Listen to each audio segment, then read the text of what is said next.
Esta es una producción de Grupo Fórmula. Encuentra más contenido como este en radioformula.mx.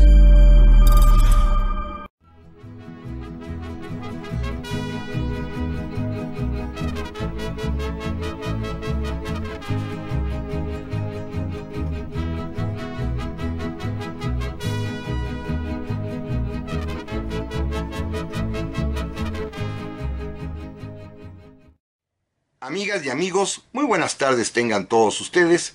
Los saluda con el afecto de siempre José Manuel Villalpando, aquí dándoles la bienvenida a su programa, La Historia que Quiero Vivir, que como ustedes bien saben, estamos transmitiendo a través de los micrófonos y frecuencias de Radio Fórmula en el 103.3 de FM, en la 970 de AM, ambas emisoras aquí en la capital de la República, en un programa que llega, eso sí, a muchísimas ciudades del interior de nuestra patria y que, por supuesto, cada vez lo hacemos en más lugares, lo cual es lo más importante, pero además nuestra señal llega a los Estados Unidos de América, Puerto Rico, Canadá y eso sí, a todo el territorio nacional y al extranjero también donde hay internet, gracias a la página www.radioformula.com.mx, que es muy fácil de localizar y de sintonizar.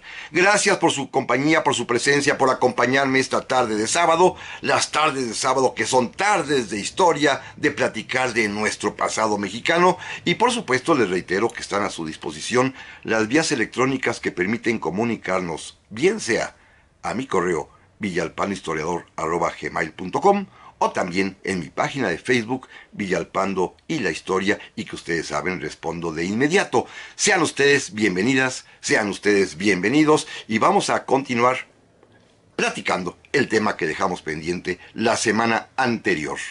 Y es que, como seguramente recuerdan, la semana anterior platicamos acerca de los encuentros y desencuentros que México ha tenido con Austria.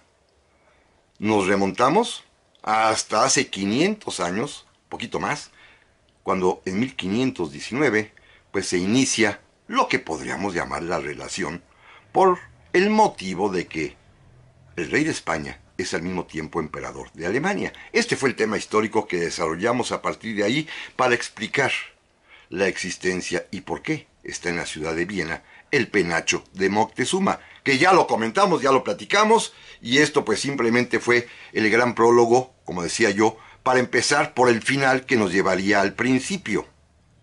Sí, las relaciones con Austria tuvieron una especie de reyerta diplomática hace algunas semanas, con motivo de que se exhibió la postura del gobierno austriaco de negarnos en préstamo el penacho de Moctezuma para exhibirlo aquí en México durante el año 2021. Y ya platicamos todos los antecedentes del caso y ya platicamos también cómo llegó ese penacho, que no es de Moctezuma, sino es un regalo de Moctezuma a la ciudad de Viena. Pero eso ya lo dejamos atrás, ya lo habíamos comentado y nos quedábamos la semana anterior en el momento, digámoslo así, más emblemático de la relación de México con Austria. Cuando vinieron austriacos a México y cuando se estableció aquí, en nuestro país, el Segundo Imperio Mexicano, que es la parte que se nos quedó como una huella indeleble en el alma mexicana, porque pues vino un emperador austriaco, vinieron también con él sus compatriotas austriacos, y esos 3 años de existencia efímera finalmente del Segundo Imperio Mexicano, con la presencia, repito e insisto, de un austriaco, Maximiliano, en el trono de México, pues es lo que marca fundamentalmente nuestra historia. Es un episodio que nosotros no olvidamos, es un episodio que nosotros pues lo tenemos muy presente. Hay a quienes les cae muy mal el tema, hay a quienes francamente lo ven con una ilusión magnífica. Hace poquito veía yo uno de estos memes ridículos históricos en los cuales se vitupera a Juárez, donde se dice inclusive que nunca ganó una elección, lo cual es mentira, pero se le acusa de haber fusilado al humanista emperador Maximiliano. Humanista, bueno, no es el tema que vamos a platicar en esta ocasión, pero les recuerdo que don Benito Juárez simplemente aplicó la ley para juzgar a Maximiliano, y que Maximiliano, de humanista, no tenía mucho que digamos, Había firmado el terrible decreto del 3 de octubre de 1865 con condenando a la pena de muerte a todos aquellos que se opusieran al imperio, los que defendieran a la república, los que ayudaran de alguna manera a los guerrilleros republicanos liberales, a todos ellos los condenó a muerte y los ejecutaron, ¿eh? Así que de humanista no tenía mucho. Pero no es el tema de hoy, insisto, no platicaremos de esto. Simplemente vamos a concentrarnos en esta oleada, muy temporal, repito, de 3 años, de inmigración austriaca a México. Cuando vinieron los austriacos encabezados por el propio Maximiliano, de quien ya comentábamos en la emisión anterior, que inclusive al inicio de su propio imperio, todavía estando él allá en Viena, cuando aún no partía para México, ya su propio hermano Francisco José le puso el primer impedimento diplomático, pero además de alto nivel político. Si Maximiliano quería venir a México, el gobierno austriaco del emperador Francisco José lo obligó a firmar el pacto de familia por el cual Maximiliano renunciaba para él y para sus descendientes, si los llegara a tener, que nunca los tuvo, a la corona austriaca. No podía ser ya considerado como posible sucesor de su hermano Francisco José. Así empezó la relación, tirante, como había sido siempre entre los dos hermanos, que no se llevaban muy bien, que digamos, y que pues finalmente hace que Maximiliano, cuando llegue a México, ya no es oficialmente un miembro de la familia imperial austriaca. Digo, lo es genética y biológicamente, su mamá está allá, en fin, sus hermanos también, los demás, pero oficialmente ya no es un posible sucesor de la corona austriaca. Se quedó únicamente con el título de archiduque de Austria. Pero bueno, este es Maximiliano, que es el austriaco mayor, el que viene a nuestro país, pero lo que quiero platicar es más bien de su entorno, de aquellos austriacos que lo acompañaron. Miren, vamos a dividirlo en partes. Primero, déjenme platicarles un poquito de las personas cercanas a Maximiliano que lo acompañaron en su aventura mexicana. Trajo a varios, a varios de sus amigos y de sus colaboradores, de sus empleados. Trajo a varios. Primero, para empezar, pues no podía dejar atrás a su mejor amigo, un amigo íntimo, como ya lo hemos platicado en otras ocasiones y no voy a entrar al tema, que es el conde Carlos von Belz, un viejo amigo desde su infancia, que es su compañero de todo tipo de andanzas y al cual lo invita a venir a México, el conde von Belz, y al que nombra además coronel de la Guardia Palatina. Maximiliano se hizo rodear, tanto en Chapultepec como en Palacio Nacional, de un grupo selecto de guardias, austriacos todos, al que le pusieron el nombre de Guardia Palatina, la Guardia de Palacio, esto significa, y que estaban al mando del propio Carlos von Belz, amigo de Maximiliano, amigo personal, cercanísimo, íntimo, con lo que esto significa, y al cual, inclusive, le encomendará que acompañe a Carlota más adelante, cuando ya hacia noviembre de 1866 ella parte a Europa. Así que el amigo saldrá de México. El segundo comandante de esta Guardia Palatina es otro amigo también antiguo de Maximiliano, aunque no tiene la cercanía que tenía von Belz. Es un capitán de fragata de la Marina de Guerra austriaca, el capitán Schaffer, que es también muy cercano al propio Maximiliano, viene con él acompañándolo, porque pues finalmente son sus amigos austriacos, y a él lo nombran, repito, segundo comandante de la Guardia Palatina. Viene también una persona mayor, que era su consejero desde tiempo atrás, el señor Hersfeld, y este señor Hersfeld había trabajado con Maximiliano desde que en su juventud ya había sido virrey del reino lombardo-véneto, que lo había acompañado siempre y estaba con él todo el tiempo. Era su consejero particular, que de nada sirvieron sus consejos, por supuesto, y regresará muy pronto a Europa. Viene un muchachito, Poliakovitz, que es el secretario particular. Viene muy contento, muy entusiasta, es un jovencillo, pero, pues, con cosas propias de su edad, un día se cayó del caballo, se lastimó, se rompió varios huesos, tuvo que ser hospitalizado, y entonces, pues, Maximiliano, ante la urgencia de contar con un secretario, lo tuvo que suplir por un mexicano, el joven José Luis Blasio. Pero Poliakovitz, pues, se quedó sin empleo y mejor se regresó a Austria. Este es, digamos, el grupo cercano de colaboradores directos. Repito, el conde von Wels, el capitán Schaffer, el consejero Herzfeld y el secretario Poliakowitz. Pero en su círculo íntimo, el círculo personal, el que le daba servicio directo a él, también vienen varias personas. Para empezar, sus médicos personales.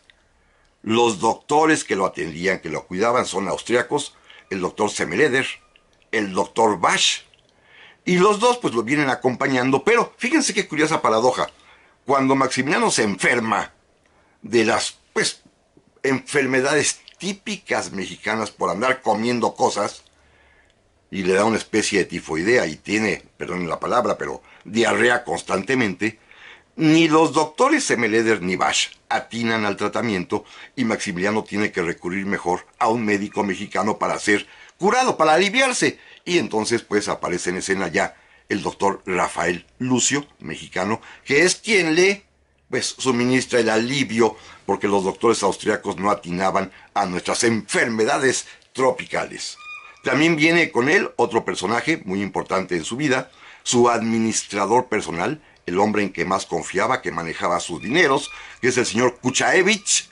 Y Kuchaevich viene como tesorero, como administrador, va a estar poco tiempo en México, se tiene que regresar.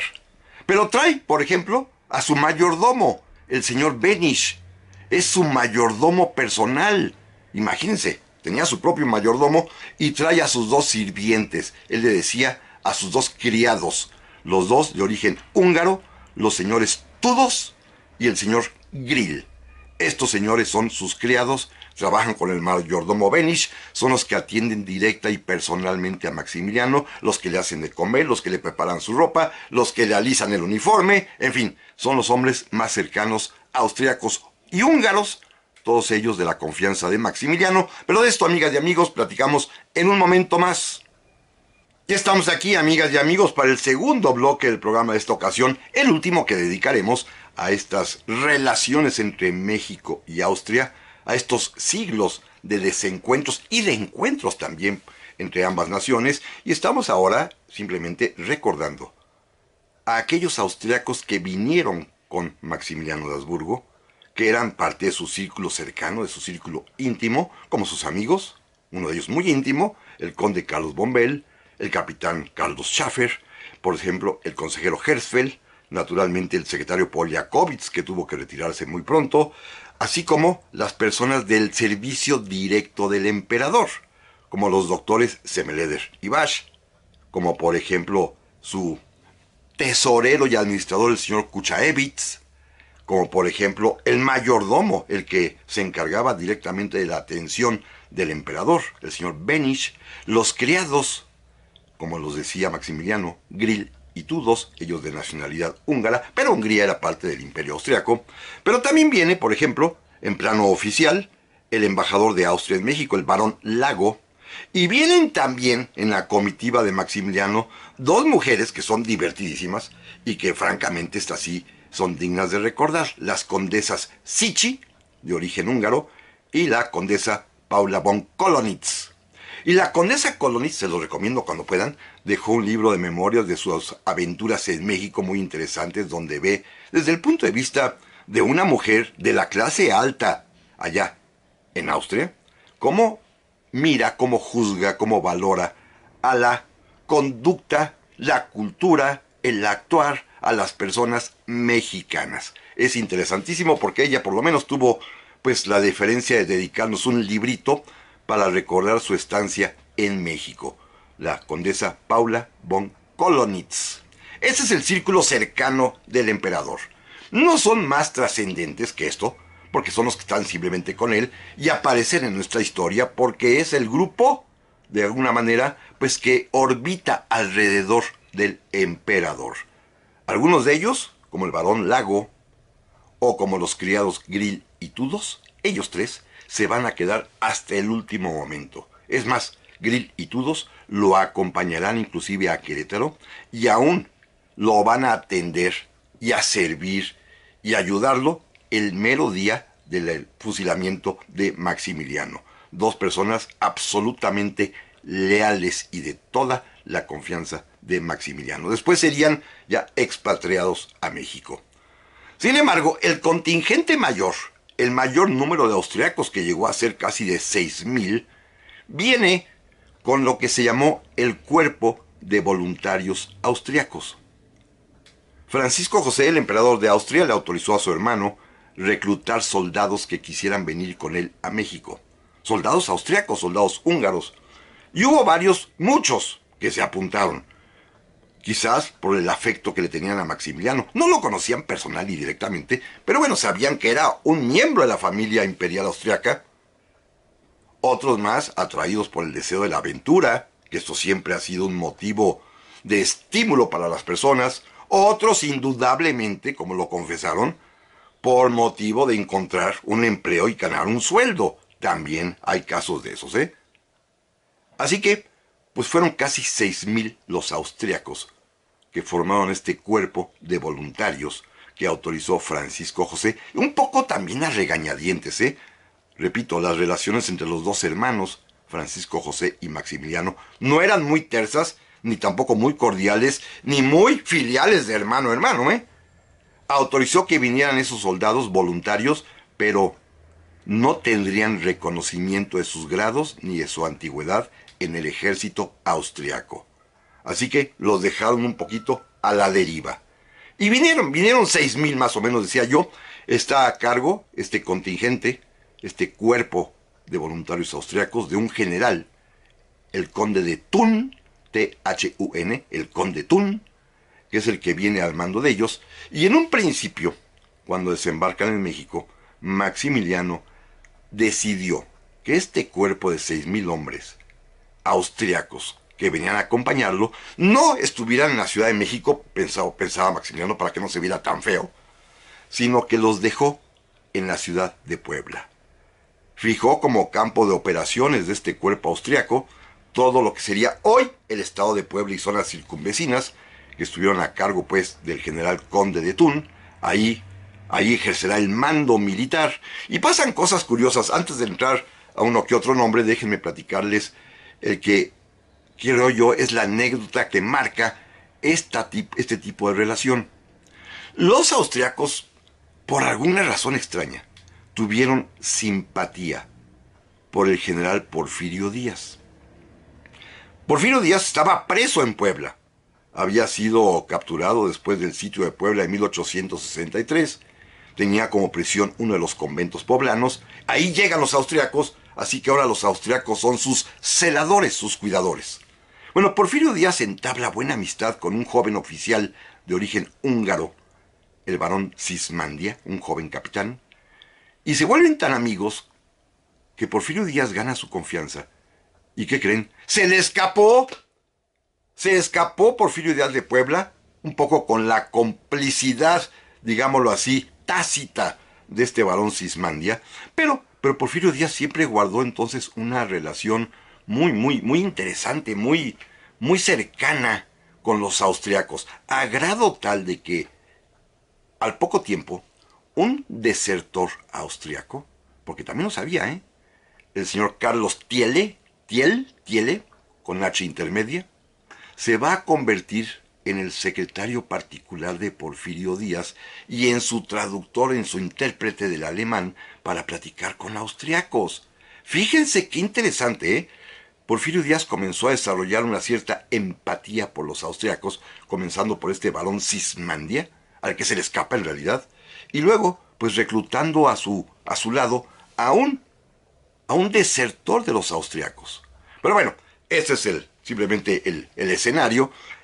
Allí en Puebla van a destacar, aparte del conde Thun, fundamentalmente dos coroneles, que son los comandantes directos de la tropa, el coronel Kodolich y el coronel Hammerstein, y varios otros oficiales más que pues finalmente están allí, operan en Puebla, y que al paso del tiempo, cuando se obliga a retirar al ejército, y cuando muchos de los austriacos deciden volver a su país, y se quedan unos cuantos, algunos de ellos inclusive van a preferir permanecer en México. ¿Por qué? Por la sencilla razón del amor. El doctor, por ejemplo, Schmittilden, se casa con una poblana y se queda mejor en Puebla y va a fundar lo que se llamó entonces allá la colonia alemana, que más que alemana eran austriacos y bávaros. Es decir, alemanes o germanos católicos. Muchos otros pues se van a retirar y cuando llegue la hora del repliegue francés, pues a final de cuentas quedarán en México no más de 1,400 soldados austriacos y poco a poco pues van desertando, se van yendo y pasa algo muy interesante. Aparece un tercer oficial que asciende a la categoría de coronel, que es un personaje que va a ser muy importante en nuestra historia con Austria, el conde Carlos Khebenhüller.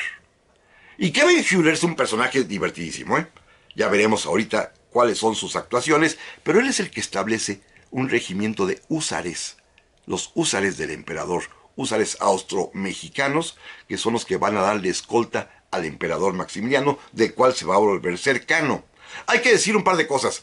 Los austriacos como soldados, los mexicanos los llamaban los emplumados, porque usaban uniformes así con mucho oropel, con dolmen, que se llama ese tipo de chaqueta muy oropeleada, y con plumas en el sombrero. Los emplumados eran pésimos soldados, ¿eh? Porfirio Díaz, también sabiendo quizás las deficiencias austriacas, los derrotó en 2 ocasiones. En la famosa batalla de la Carbonera, ya por Oaxaca, y en la batalla de San Lorenzo, cuando después de tomar Puebla venía hacia México, se le enfrentaron los austriacos y los derrotó. Rapidito y facilito. Pero, pues, finalmente es el conde Carlos Khebenhüller a quien le toca negociar con Porfirio Díaz la rendición de la Ciudad de México. Esto es algo muy interesante porque se vuelven amigos. Repito, Porfirio Díaz tenía este don de hacer amistades austriacas. El barón Sismandia, repito, el señor Thiele, que es su intérprete, y ahora el conde Carlos, conde de Khebenhüller. Cuando termina la intervención francesa del imperio, cuando Maximiliano es fusilado, Porfirio Díaz, que es el comandante de la Ciudad de México y de todo el ejército de Oriente que llega hasta Veracruz, permite la salida de México de los últimos 400 más o menos austriacos que permanecían aquí.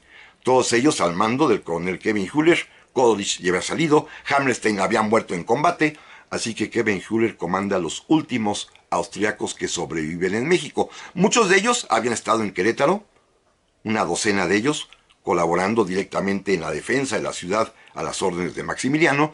Todos habían sido tomados prisioneros y finalmente, pues, Porfirio Díaz permite que salgan de México. Pero están rotas las relaciones, ¿eh? Esto es bien importante porque entonces ustedes seguramente recuerdan que el cadáver de Maximiliano se va a quedar una buena temporada en nuestro país. Hasta tuvieron que volverlo a embalsamar porque la primera vez había quedado espantoso. Tuvieron que embalsamarlo de nuevo y la familia imperial austriaca pues quería ver de regreso el cadáver de Maximiliano allá en Viena. El gobierno de Austria pidió oficialmente que les entregaran el cadáver y el gobierno del presidente Juárez dijo, perdón, ¿quién es el gobierno de Austria si no tenemos relaciones? Y nos invadieron, ¿eh? Por abajo del agua se le hizo saber a la familia austriaca que lo que bastaba era una petición no oficial de la propia familia. Y así lo hicieron. Pidieron, por favor, que les devolvieran el cadáver y entonces ya lo devolvimos, el cadáver de Maximiliano, que ahora está en Viena. Pero de esto platicamos, amigas y amigos, en un momentito más. Ya estamos aquí, amigas y amigos, para el tercer bloque del programa de esta ocasión. Voy muy rápido, ya lo sé, pero es que es una historia pues que quisiera yo agotarla en esta emisión para no pasar ya a la próxima, que ya es inicio de vacaciones, para platicar otro tema en ese momento. Pero miren, lo importante es esto. La presencia militar austriaca durante los 3 años del Imperio Mexicano, es pues más bien anecdótica que militarmente importante. Ocuparon, sí, los austriacos la zona cercana o contigua a Puebla, fue su zona de operaciones, pero pues no pasó de que estuvieran ahí presentes, sin combatir casi, y solamente, eso sí, cuando tienen que ir al campo de batalla, son derrotados, y en 2 ocasiones por Porfirio Díaz. La primera, en la batalla de la Carbonera, ya cerca de Oaxaca, la segunda, en la batalla de San Lorenzo, un punto intermedio entre Puebla y la Ciudad de México, y en las dos veces, pues salieron corriendo los emplumados, como les decía el pueblo mexicano a los austriacos. Eso sí, hay que destacar que durante su estancia en Puebla y las veces que además se acuartelaban de paso en la Ciudad de México, los austriacos, eso sí, fueron muy destacados en las reuniones sociales y que además trajeron a México los valses de Strauss.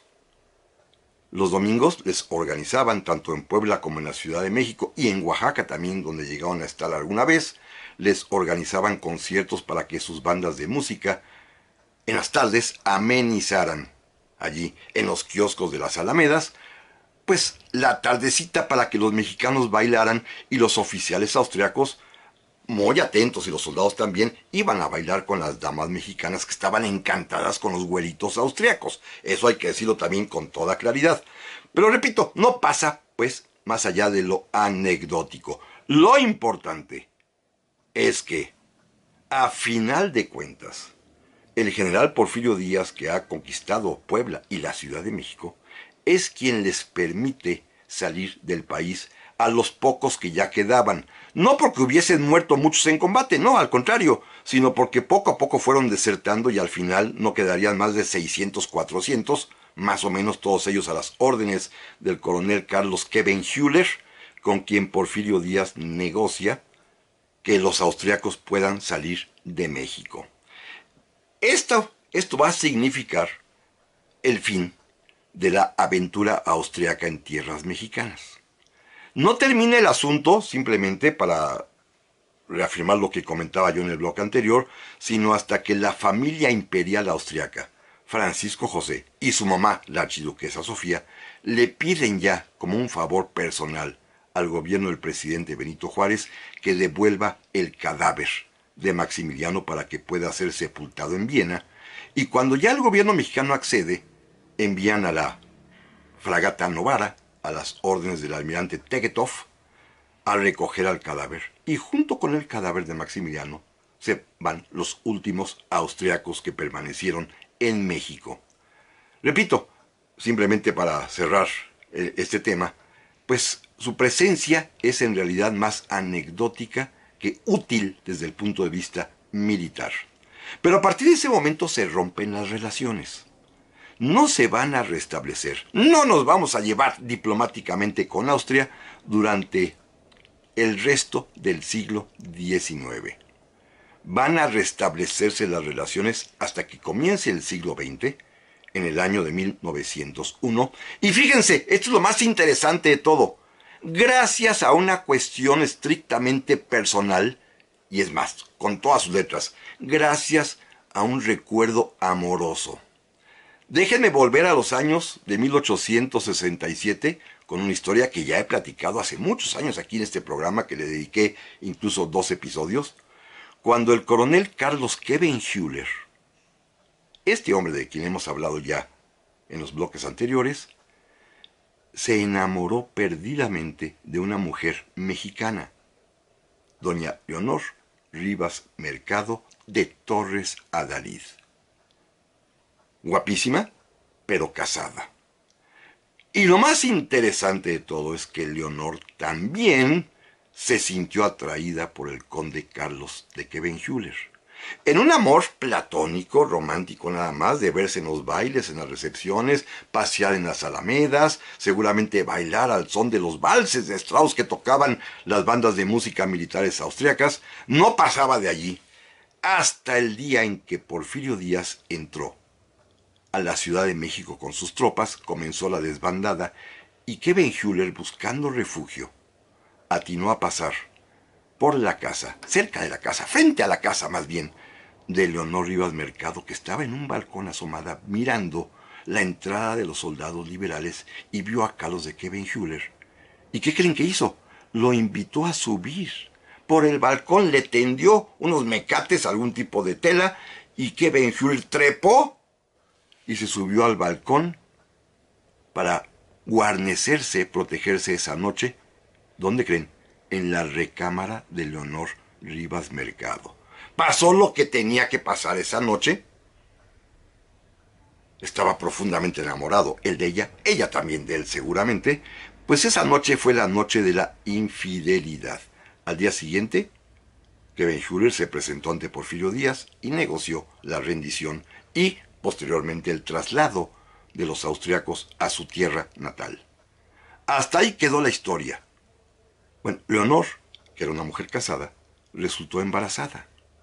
Así que de los varios hijos que tiene, hay uno, el tercero o cuarto, que no es del marido, y el marido se dio cuenta, y este pobre chico a lo largo va a sufrir muchísimo, porque inclusive en el propio testamento del señor Torres Adalid, al único supuesto hijo que si bien reconoció, pero no le dejó nada, fue a este, que evidentemente Leonor tuvo en este incidente adulterino con el conde Carlos Khevenhüller.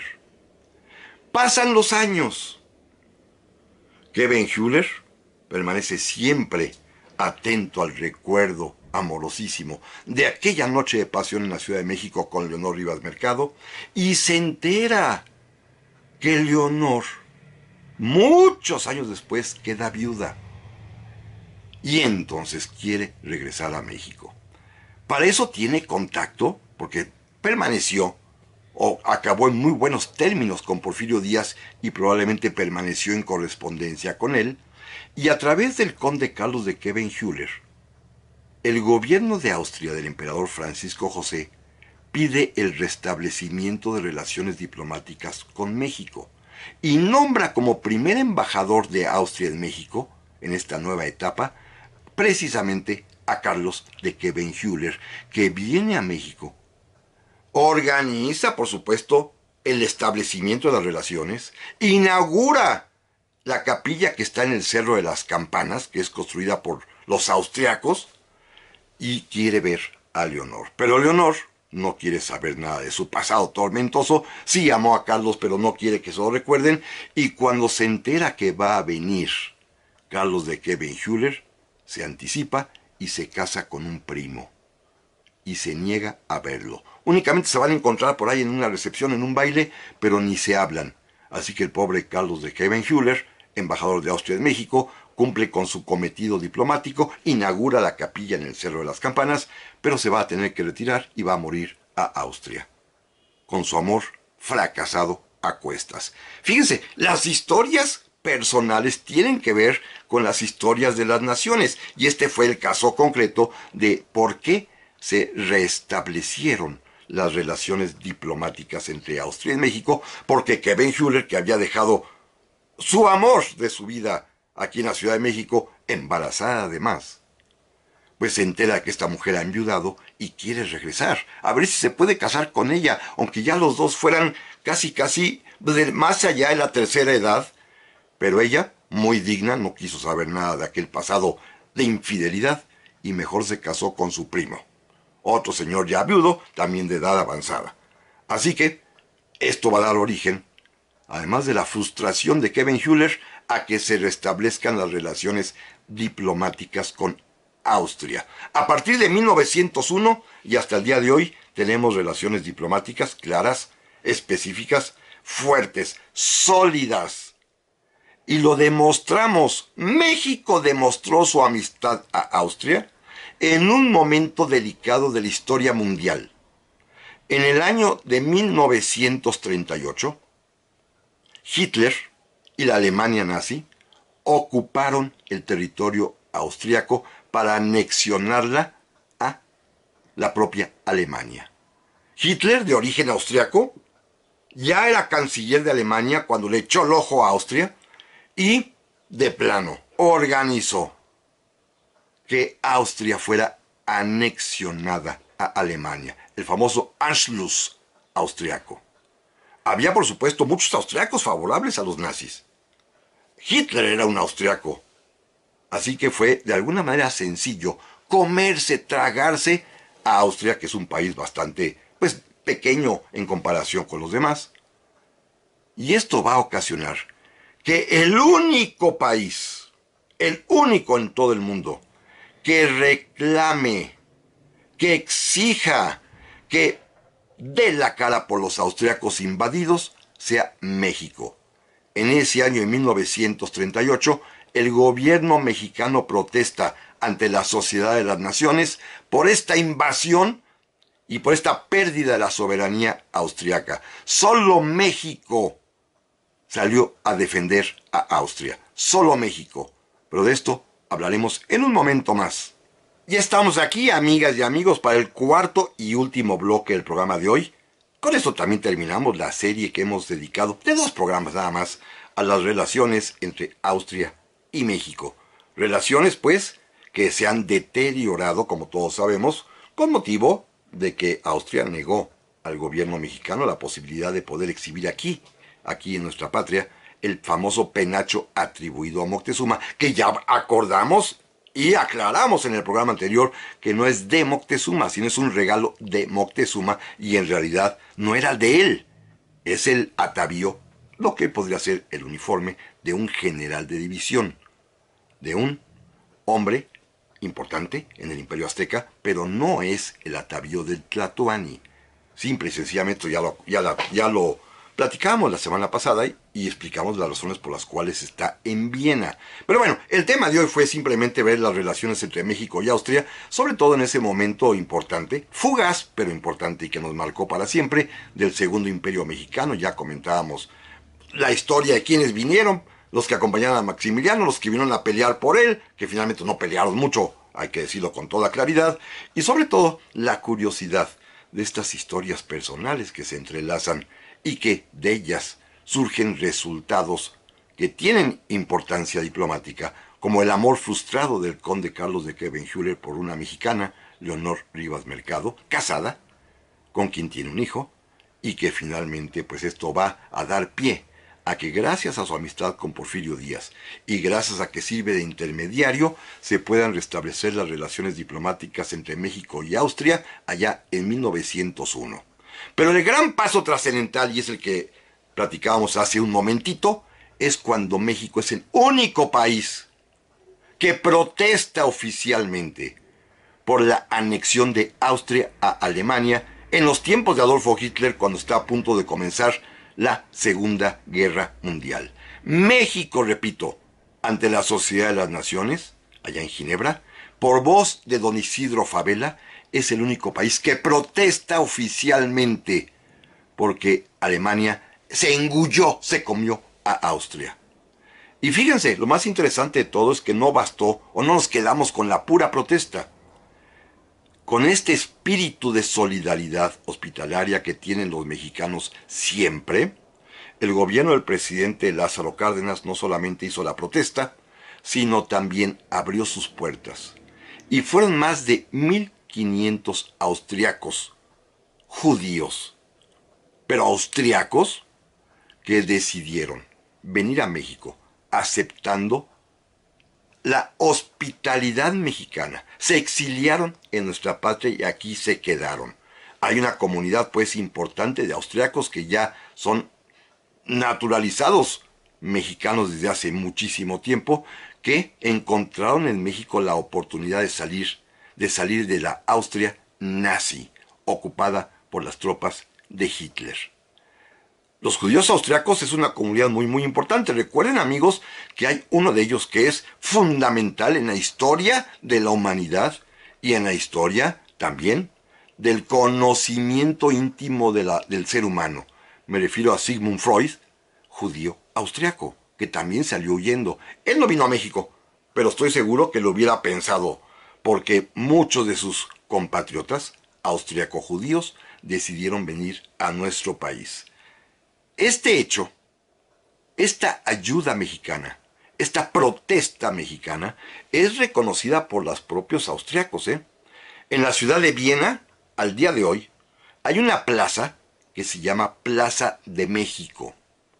Y en ella, como lo puse en la fotografía de mi anuncio, hay un pequeño túmulo de piedra, en el cual los austriacos reconocen y agradecen a México haber sido el único país que salió en su defensa, en protesta por la anexión a la Alemania nazi.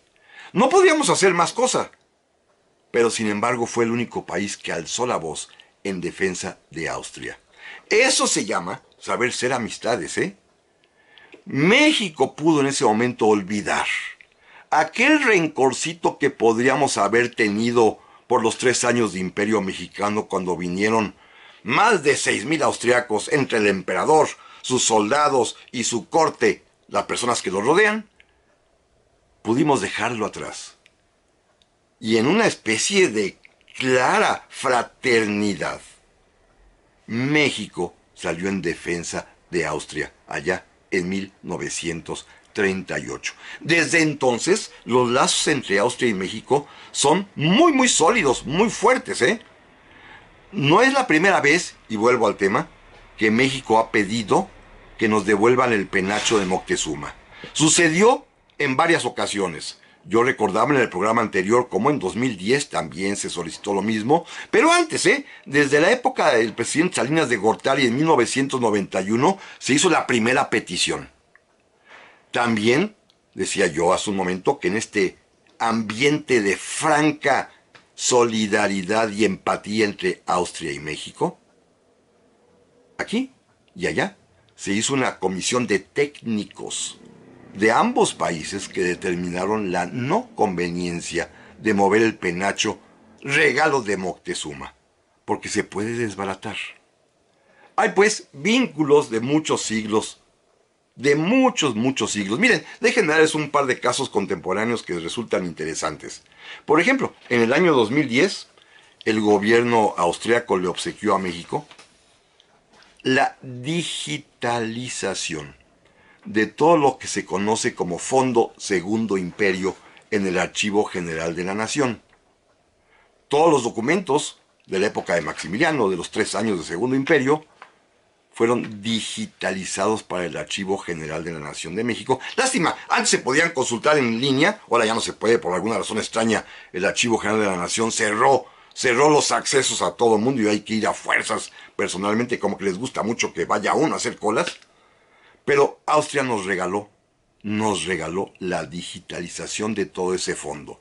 Un escritor austriaco, historiador austriaco muy bueno, Konrad Ratz, ya fallecido, también vino a vivir a México y nos legó varios libros muy importantes, muy interesantes sobre el punto de vista austriaco del Segundo Imperio Mexicano. Konrad Ratz, les recomiendo sus libros. Algunos de ellos los edita el Fondo de Cultura Económica, otros con la Culta. Vale mucho la pena. Konrad Ratz, a quien tuve el honor de conocer y ser su amigo. ¿Pero qué? Porque yo, en lo personal, también he tenido varios amigos austriacos, los tengo hasta la fecha, que hemos podido coincidir en el mundo, aquí en México, porque hay hasta canal o reporteros locales de la televisión oficial austriaca aquí en nuestro país. Y aquí he tenido la fortuna de conocerlos. Y simplemente pues yo desde aquí les agradezco y les mando un abrazo, la empatía que han tenido con nuestra patria.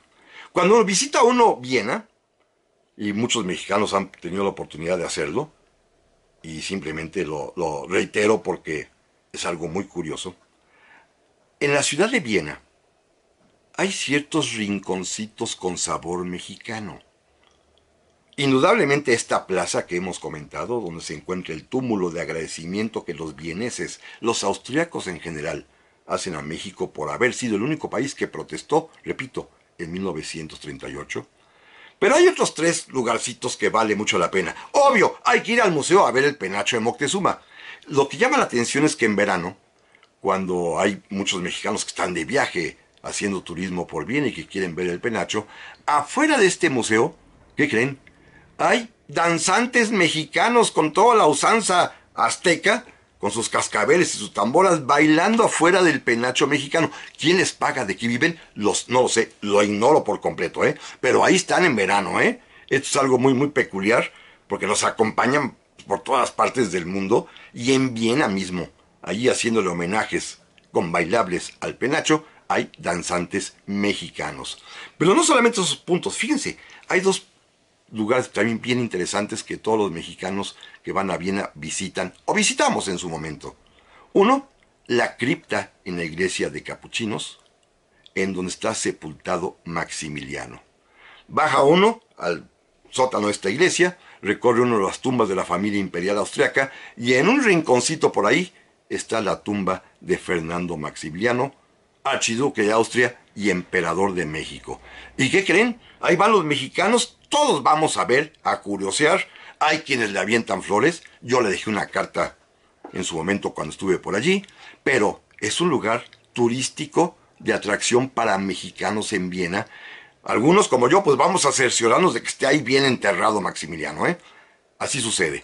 Pero hay otro más. Otro lugar mexicano, especialmente entrañable para nosotros, los nacidos en esta patria, que tenemos la oportunidad de viajar a Viena. Hay una iglesia de tipo neogótico, la iglesia que se llama La Votiva, es un templo expiatorio, iglesia católica, que mandó construir el propio Maximiliano años antes de que viniera a México, para agradecerle a Dios que su hermano había salido ileso de un atentado. Él mandó construir esa iglesia antes de que viniera a México. Pero ya siendo emperador de México, regaló a esta iglesia, y se puede ver adentro del templo, una maravillosa imagen, una pintura de la Virgen de Guadalupe. Sí, la Virgen de Guadalupe está en Viena, en una capilla dentro de esta iglesia La Votiva. Ahí pueden ustedes ver a la Virgen de Guadalupe. Su imagen la puse también en mi Facebook. Pero bueno, esto significa finalmente pues que tenemos una amistad entrañable que ha sido de alguna manera marcada por el imperio, pero México sacó la cara por Austria, y esto los austriacos y los mexicanos no lo olvidamos. Amigos y amigas, muchísimas gracias por su atención, y primero Dios, aquí nos vemos y nos escuchamos la próxima semana.